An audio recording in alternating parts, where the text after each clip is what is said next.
Welcome back to my channel.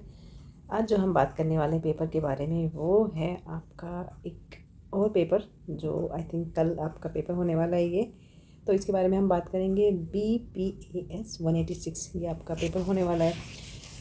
BAG के जितने भी बच्चे हैं उनका ये पेपर है। बैचलर ऑफ आर्ट्स जनरल, ठीक है। टर्म एंड एग्जामिनेशन जून 2024 का ये पेपर हम डिस्कस करेंगे यहाँ पर, ठीक है। अच्छा, पेपर का नाम क्या है? BPAS, ये तो मैंने बता ही दिया है। दूसरा स्ट्रेस एंड टाइम मैनेजमेंट, ये हमारा पेपर होने वाला है, ठीक है। तो ये हम जो है जो लास्ट सेशन में जो पेपर हुआ था ना जून का, हम उसको डिस्कस करेंगे। तो इससे आपको क्या है कि आइडिया तो हो ही जाएगा कि कैसे क्वेश्चन आने हैं, और ये भी पता है कि जब पेपर स्ट्रेस और टाइम मैनेजमेंट का है तो क्वेश्चन लगभग सेम ही रहेंगे, ठीक है। रिपीटेशन में ही रहेंगे वो सारे क्वेश्चंस। तो चलो फटाफट से कर लेते हैं, टाइम कम है, कल पेपर है तुम्हारा। तो पेपर है आपका, देख लो यहाँ पर 50 मार्क्स का पेपर होने वाला है आपका। 2 घंटे का टाइम मिलेगा। Got it. जो फर्स्ट टाइम बच्चे दे रहे हैं ना उनके लिए थोड़ा सा इंपॉर्टेंट हो जाएगा ये चीज़ें पता करना कि कैसे पेपर आता है, कितने क्या कुछ करना होता है पेपर में, ठीक है। Answer any 5 of the following questions in about 300 words each, selecting at least 2 from each section. इस क्वेश्चन पेपर में 2 सेक्शन है, सेक्शन ए और सेक्शन सेकंड वाला, ठीक है। तो आपको दोनों सेक्शन में से एटलीस्ट 2, मतलब हर सेक्शन में से कम 2 क्वेश्चन आपने करने हैं, और क्वेश्चंस कैरी इक्वल मार्क्स, ठीक है। सारे क्वेश्चंस के इक्वल मार्क है, कोई ऐसा नहीं कोई 5 का 10 का, ऐसा नहीं है, सबके इक्वल मार्क्स हैं, ठीक है। चलो पहला क्वेश्चन देख लेते हैं हम। देखो यहाँ पे आपका, अभी हम स्टार्ट करें सेक्शन फर्स्ट, ठीक है। इसका फर्स्ट क्वेश्चन है, इंपॉर्टेंट क्वेश्चन है, इसको जरूर करके जाना है। Discuss the nature and symptoms of stress, कि स्ट्रेस के उसका स्वभाव, कि स्ट्रेस क्या होता है, और उसके सिम्टम्स, लक्षण। देखो सिम्टम्स जो है ना वो फिजिकल होते हैं, है ना, मेंटल भी होते हैं। तो ये आपने बताने, फिजिकल, मेंटल, इमोशनल भी होते हैं। ये चीज़ें आपने बतानी है इसमें। तो पहले तो आपने स्ट्रेस की डेफिनेशन देनी है कि स्ट्रेस होता क्या है, ठीक है। उसके प्रकार कितने हैं, क्या स्वभाव है, क्या होता है मतलब, ठीक है, और उसके लक्षण बताने हैं। 10 नंबर का क्वेश्चन है, कम से कम 10 पॉइंट लिख के आना, तब जाके आपको उसमें से कम 6 या 7 नंबर आराम से मिल जाएंगे आपको। तो इसको हम थोड़ा सा डिटेल में पढ़ लेते हैं। देखो जब तुम लोग स्ट्रेस की परिभाषा लिखोगे ना, डेफिनेशन लिखोगे, तो उसको तुम ऐसे लिख सकते हो कि स्ट्रेस कैन बी डिफाइंड, और stress can be a state. मैं यहाँ पे लिख देती हूँ, अ स्टेट, ठीक है, ऑफ वरी। तुम अपने हिसाब से लिखना अपने शब्दों में। और mental tension caused by a difficult situation,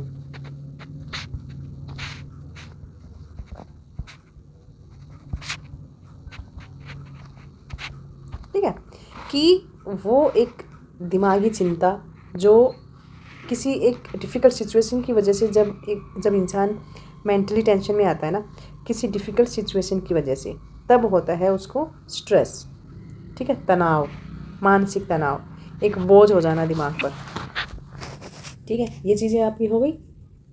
चलो, तो अब जैसे कि हम ये वाला क्वेश्चन कर रहे हैं, सबसे पहले हम इसमें ले लेते हैं स्ट्रेस के सिम्टम्स में। सबसे पहले हम अगर मान लो डिस्कस करें फिज़िकल, तो पहले हम फिज़िकल को डिस्कस कर लेते हैं। फिज़िकल्स में क्या क्या आता है, जैसे पेन हो गया, है ना। स्पेशली क्या होता है कि मसल पेन, मसल टेंशन, ये हो जाता है। दूसरा होता है आपका, उसमें बोल सकते हो आप हेडेक, डिजीनेस और शेकिंग, मतलब सर दर्द होना, चक्कर आना, कपकपाना, जैसे हाथ कांपते हैं लोगों के। फिर चेस्ट पेन हो गया, ये फिज़िकल सिम्टम होते हैं स्ट्रेस के। चेस्ट पेन हो जाता है, और आपका रेसिंग हार्ट हो गया। रेसिंग हार्ट का मतलब क्या होता है, धड़कने बढ़ जाना, ज़ोर ज़ोर से जब दिल धड़कता है। स्टमक और digestive issue like nausea, diarrhoea, constipation, bloating. फिर स्वेटिंग आ जाता है, स्वेटिंग मीन्स बहुत सारा पसीना आना, है ना। शैलो ब्रीदिंग और हाइपरवेंटिलेशन, मतलब या तो बहुत ही हैवी सांस आना ना, मतलब नॉर्मली सांस नहीं ले पाते जब। हार्ट जो पैल्पिटेशन हो गया, स्किन सेंसिटिविटी हो गई, ये हो गए सारे के सारे फिजिकल। ठीक है, अब अगर मेंटल, अब इसका एक और सिम्टम होता है जिसको हम मेंटली अगर बोल दें हम, तो मेंटल में क्या लेंगे हम, जैसे सिम्टम में आपका आ जाएगा फीलिंग्स ऑफ कांस्टेंट वरी और एंजाइटी, मतलब किसी भी छोटी छोटी चीज़ के लिए मतलब कॉन्स्टेंटली टेंशन में रहना, और कई बार बहुत ज़्यादा ओवर थिंकिंग कर लेना, डिफ़िकल्टी कंसंट्रेशन नहीं हो पाना, कंसंट्रेशन में कमी हो जाना। ठीक है, मूड स्विंग्स हो जाना, मूड स्विंग्स बहुत कॉमन होता है इसमें। ठीक है ना, मूड स्विंग हो गए, और इरिटेट होना, बार बार किसी भी छोटी छोटी बात पे इरिटेट हो जाना, मतलब बहुत मुश्किल से रिलैक्स हो पाना। डिप्रेशन हो गया, डिप्रेशन भी बहुत कॉमन होता है स्ट्रेस वालों में। ठीक है, low self esteem, low self confidence, eating मोर, मतलब या तो बहुत ज़्यादा खाने लग जाते हैं या बहुत कम खाने लग जाते हैं। और जो स्लीपिंग हैबिट्स होती हैं लोगों की, स्लीपिंग हैबिट्स में भी जो है चेंजेस आने लगते हैं, या तो नींद नहीं आएगी या बहुत सोने लग जाएंगे। तो ये इस तरह से आप जो है लिख सकते हो। तो आपको जो भी आता है, जैसे फिज़िकल मैंने बता दिया, मेंटल बता दिया, आप इमोशनली बता सकते हो, फाइनेंशियली क्या चेंजेस होते हैं, फाइनेंशियल में आप क्या कर सकते हो। जब ये सारी चीज़ें होंगी तो लोग फिर ट्रीटमेंट के लिए जाएंगे, तो वो भी एक अलग से खर्चा है। खर्चा मतलब जब ट्रीटमेंट लोगे तो वो चीज़ चलती रहेगी ना, वो भी एक नया एक स्ट्रेस ही समझ लो। ठीक है, वो सारा स्टार्ट हो जाता है। तो इस तरह से आपने ये सारा क्वेश्चन कर देना है, ये इंपॉर्टेंट क्वेश्चन है, कर लेना। फिर दूसरा हम कर लेते हैं, सेकंड में आ गए। In an organisation an administrator plays an important role in monitoring and inculcating the skills of time management in employees comment. ठीक है, इसका मतलब ये है कि किसी भी ऑर्गेनाइजेशन में जो एडमिनिस्ट्रेटर होता है, मान लो किसी भी ऑफिस में कोई एडमिनिस्ट्रेटर हो गया, वो एक इम्पॉर्टेंट प्ले करता है क्या करने में, मॉनिटरिंग करने में और इनकलकेटिंग करने में।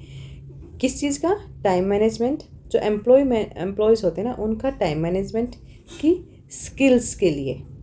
ठीक है, ये क्वेश्चन है, तो इसको आप कैसे करोगे। तो वो कौन कौन से पॉइंट्स होंगे, जो एडमिनिस्ट्रेटर है ऑर्गेनाइजेशन का, वो किस तरह से जो एम्प्लॉयज़ का जो टाइम मैनेजमेंट है, स्किल ऑफ टाइम मैनेजमेंट को कैसे इंप्रूव करेगा। तो उसके लिए ना आप पॉइंट वाइज लिख सकते हो। सबसे पहला जैसे पॉइंट आ जाएगा सुपरवाइजिंग, आप चाहो तो साथ साथ लिख सकते हो और अपने हिसाब से इन पॉइंट्स को एक्सप्लेन कर देना। ठीक है, एक सुपरवाइजिंग हो गया, जैसे कि जो टारगेट्स दिए हुए होते हैं लोगों को काम करने के लिए, उनको सुपरवाइज करना, उनकी मॉनिटरिंग करना। तो जब सुपरवाइज करेंगे तो चीज़ें अपने आप से ठीक तरीके से चलने लगी। प्रायोरिटाइजिंग हो गया, प्रायोरिटाइजिंग है ना, identifying and focusing on the most important task first, है ना, कि कौन सी चीज़ें सबसे पहले करनी है ऑर्गेनाइजेशन में। किसी भी ऑफिस में समझ लो आप कि कौन सी चीज़ों को सबसे पहले करना है, उन चीज़ों को प्रायोरिटी लिस्ट में रखना। फिर डेलीगेटिंग आ जाएगा, डेलीगेटिंग जैसे कि assigning task to team members so they can grow professionally and take on more responsibility, तो ये डेलीगेटिंग में आ जाएगा। सेटिंग डेडलाइंस, है ना, सेटिंग डेडलाइंस, इसका क्या मतलब हो गया कि डेडलाइन सेट करना, कि कोई टास्क दिया गया है उसको एक कंप्लीट एक टाइम जो डिफाइन टाइम है उसमें उस चीज़ को, उस काम को करके देना। सेटिंग डेडलाइन, डेडलाइन सेट करना मतलब। ठीक है, अच्छा इसको थोड़ा सा आप ये भी लिख सकते हो कि जैसे कि इफ़ेक्टिव टाइम मैनेजमेंट। अब टाइम मैनेजमेंट में किस तरह से थोड़ा सा और अगर थोड़ा ऐड करना चाहो तो कि लिख सकते हो कि they can manage their team while finishing their own task हो गया। ठीक है, improve team management and ensure the work place to run smoothly हो गया। ये आप ऐसे कर सकते हो। Increase job satisfaction by reducing stress and risk of, ये तो सबसे इंपॉर्टेंट पॉइंट बनता है, रिस्क ऑफ बर्नआउट हो गया, या फिर टेंशन फ्री माहौल बना सकते हैं। जैसे आप ये लिख सकते हो, feel like a sense of accomplishment when they successfully winning, मतलब जब एम्प्लॉयज़ कोई काम करते हैं तो उनको ना अकम्पलिशमेंट की फील आनी चाहिए, वो इनका काम है। ठीक है, तो इस तरह से आप कर सकते हो। ठीक है, फिर एक छोटा सा आप कुछ ये भी डाल सकते हो कि short and long term goals हो गया, प्रैक्टिसिंग स्ट्रेस मैनेजमेंट हो गया, focusing on task at A time हो गया, लिमिटिंग डिस्ट्रैक्शन एंड इंटरप्शंस हो गया। ठीक है, ये सारी चीज़ें जब आप ये इनका काम है एडमिनिस्ट्रेटर का। तो ये कुछ पॉइंट्स हैं, ये इस तरह से आप इस क्वेश्चन में डाल सकते हो। ठीक है, नेक्स्ट देखते हैं। तो हम ये वाला क्वेश्चन कर लेते हैं, थर्ड में आ गए हम लोग। How does work orientation affect the performance of employees, कि कैसे एक वर्क ओरिएंटेशन जो है वो एम्प्लॉयज़ की वर्क परफॉर्मेंस में को प्रभावित करता है, आप इस तरह से इसको बोल सकते हो। तो देखो, जब सबसे पहले तो आप पॉइंट वाइज लिख लेना इसको। ठीक है, फर्स्ट पॉइंट में लिख लेना था कि पॉजिटिव इफेक्ट इस चीज़ का क्या पड़ता है कि जब नए कलीग्स या नए जब लोगों को भर्ती किया जाता है, ऐसे बोल सकते हो, या ऑफिस में अपॉइंट किया जाता है, तो उनका मनोबल बढ़ाने में मदद करें, है ना। उनको जब नए जो बच्चे जब किसी एडमिनिस्ट्रेशन के तहत जब काम करने के लिए आते हैं, नए जब अपॉइंट होते हैं, तो वो उनको ये सिखाना कि क्या करना है क्या नहीं करना है, किस तरह से उनको चीज़ों को सिखाना है, ये सारी चीज़ें परफॉर्मेंस पर ही डिपेंड करती है कि उनकी परफॉर्मेंस कैसी होगी। जब ये सारी चीज़ें उनको अच्छे से सिखाई जाएंगी तभी होगा ना। फिर आ जाता है थर्ड पॉइंट पे, आप लिख सकते हो कि रिड्यूस्ड टर्नओवर,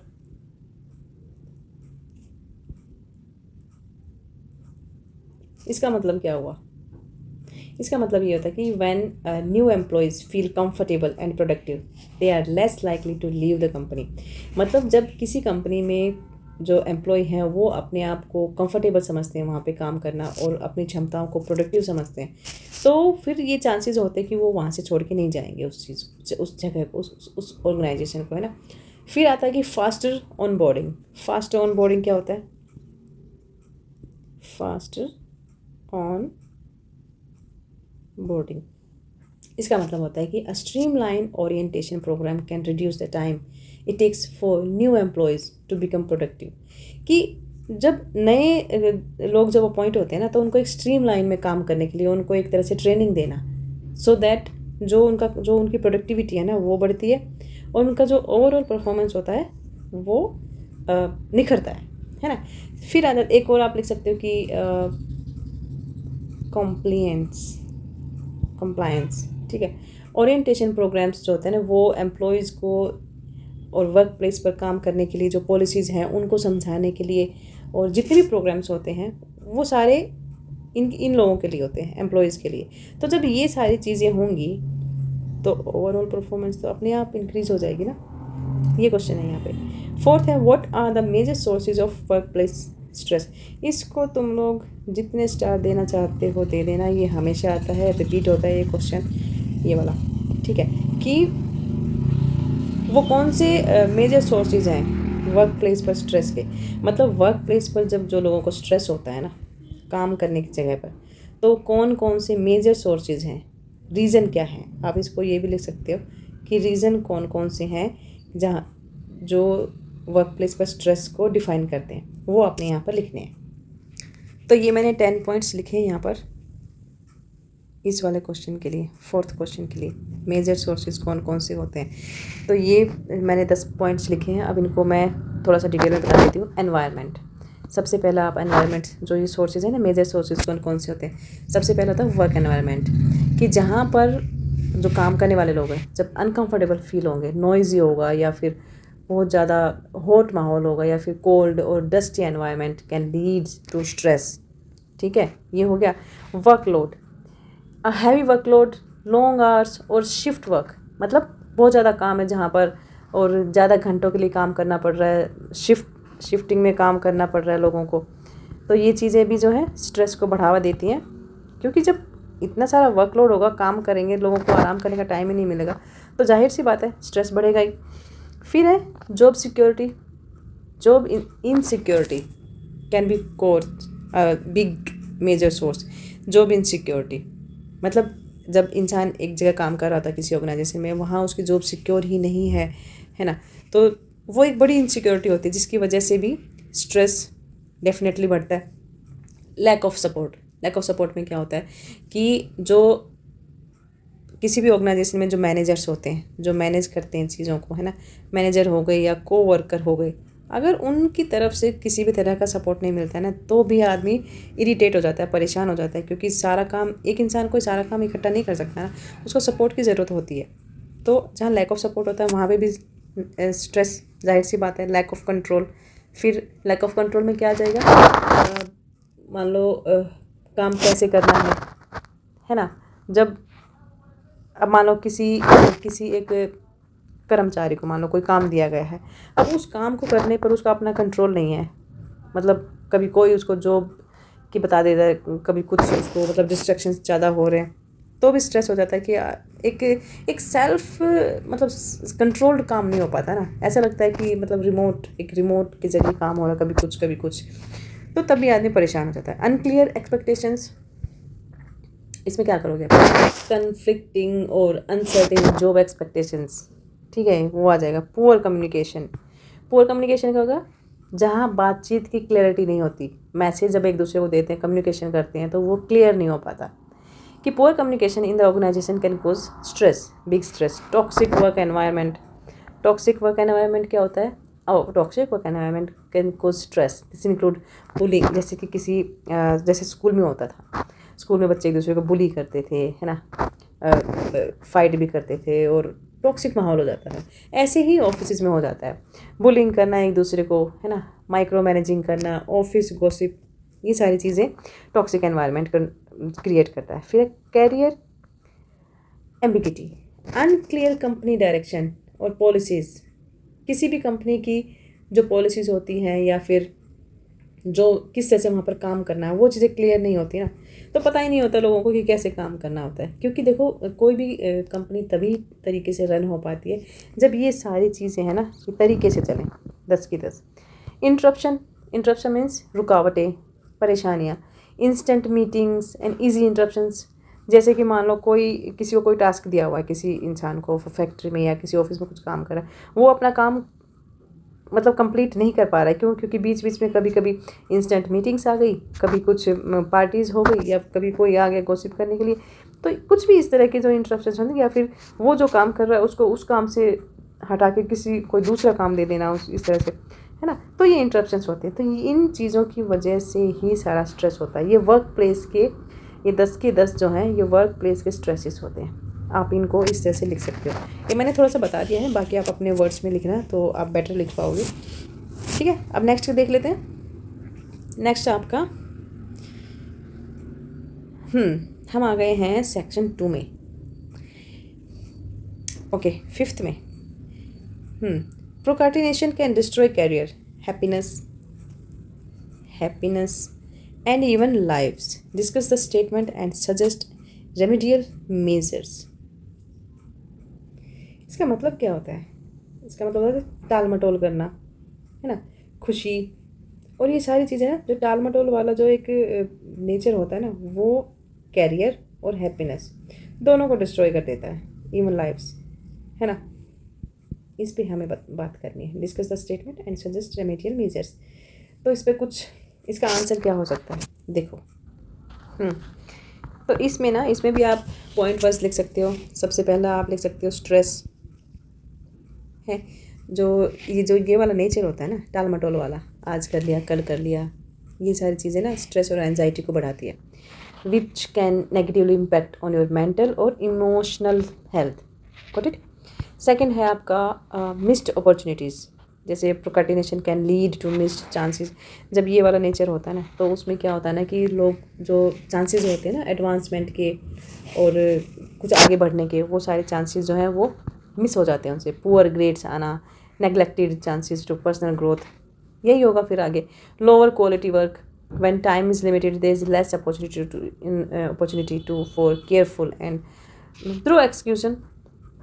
इंटरपर्सनल डैमेज, वो तो होगा ही, जब people who rely on you may get resentful as a result of poor procrastination.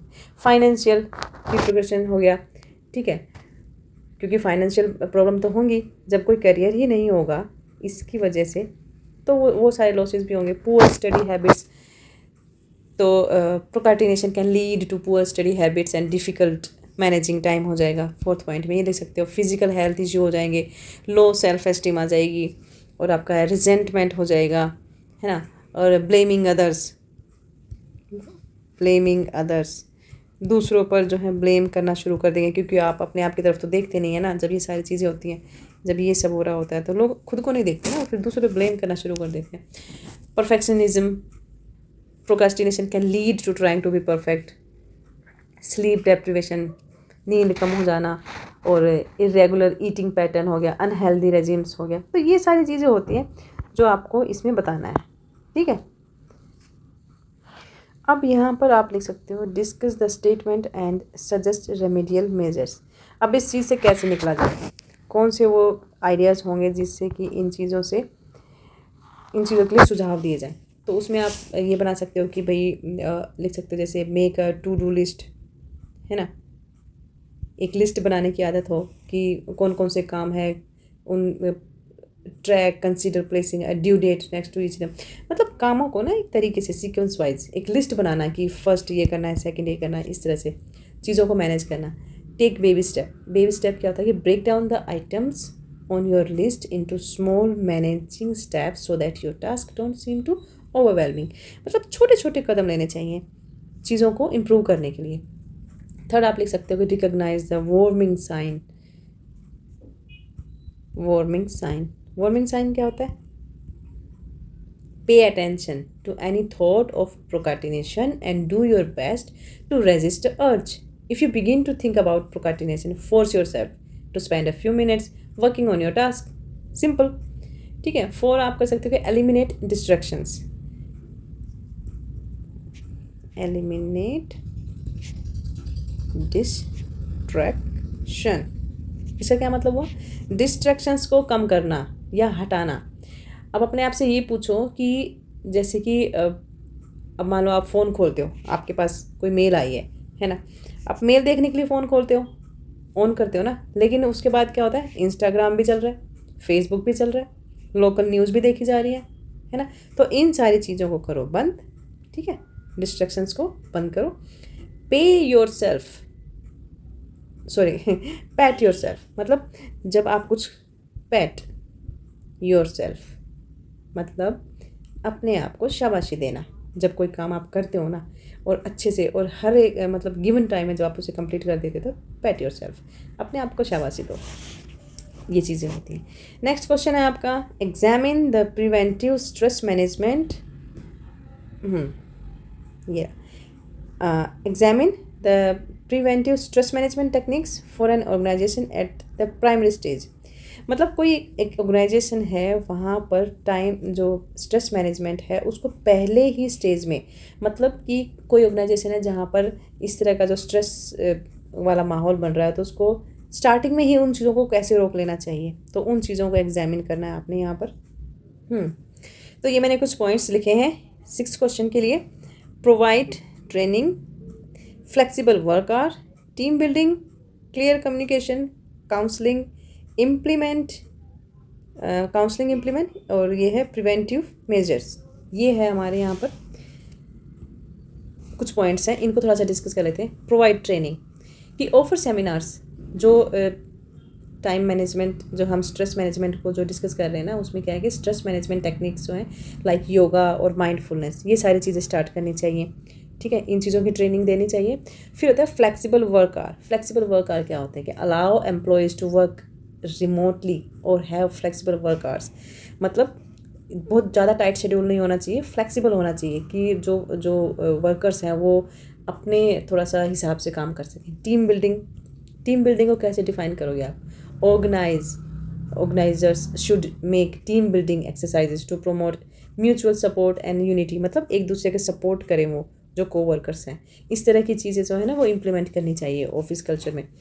फिर है क्लियर कम्युनिकेशन। एक ऐसा इस्टेब्लिशमेंट होनी चाहिए, एक ऐसा चैनल ऑफ कम्युनिकेशन इस्टेब्लिश होना चाहिए जो मिसअंडरस्टैंडिंग्स और अननेसेसरी स्ट्रेस को कम करे।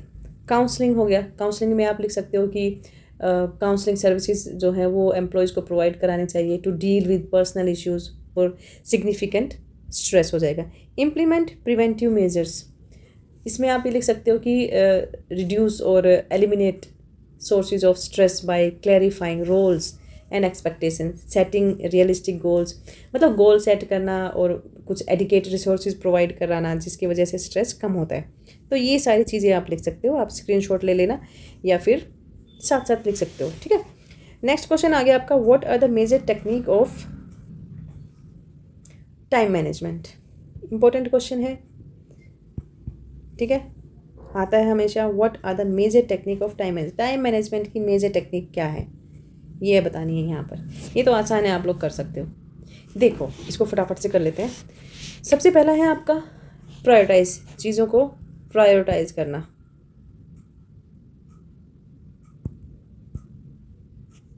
सॉरी स्पेलिंग गलत हो गई।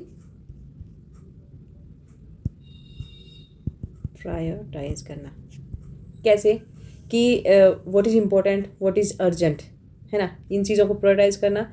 You can use the Eisenhower matrix और to organise task by importance and urgency, मतलब चीज़ों को प्रायोरिटाइज करके रखना कि कौन सी पहले करनी है, कौन सी बाद में करनी है, कौन सी कम अर्जेंट है, कौन सी ज़्यादा है। ये हो गया एक। तो दूसरा पॉइंट में आप कर सकते हो कि सेट गोल्स, गोल सेट करना, है ना, make goals specific, measurable, attainable, relevant, timely, है ना, इस तरह से आप लिख सकते हो। प्लान बना के रखना, प्लानिंग करना, है ना, break down task, break down task क्या होते हैं, जैसे कि जो बड़े टास्क होते हैं ना उनको छोटे छोटे पार्ट्स में डिवाइड करके कंप्लीट करना, है ना, उससे चीज़ें मैनेज हो जाती हैं।